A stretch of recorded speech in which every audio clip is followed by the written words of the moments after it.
अस्सलाम वालेकुम दोस्तों। मैं homeo doctor Zaheer YouTube channel homeo health care में आपको खुशामदीद कहता हूँ। आज मैं आपको मोटापे के मुतल्लिक होम्योपैथी की अद्वियात बताऊंगा जिसके इस्तेमाल करने से मोटे लोग जो मोटापे का शिकार जो हजरात और ख़वातीन हैं वो इंशाल्लाह बिल्कुल ठीक हो जाएंगे और मोटापा उनका ख़त्म हो जाएगा। सबसे पहली मेडिसिन जो मैं आपको बताने जा रहा हूँ वो फ्यूकस है। ये देख लीजिए, 30 पोटेंसी में आपने लेनी है फ्यूकस। दूसरी मेडिसिन है कलकेरिया कार्ब।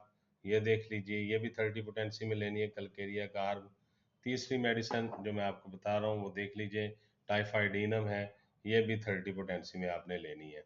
ये तीनों मेडिसिन कलकेरिया कार्ब, फ्यूकस और टाइफाइडिनम 30 पोटेंसी में लेके इनको आपस में मिला के 10 कतरे सुबह, 10 दोपहर, 10 शाम, एक घूंट पानी मिला के पियेंगे तो इंशाल्लाह ताला मोटापा बिल्कुल ठीक हो जाएगा, वज़न कम हो जाएगा। जो लोग मोटे हैं वो बिल्कुल स्मार्ट और स्लिम हो जाएंगे। बहुत शुक्रिया।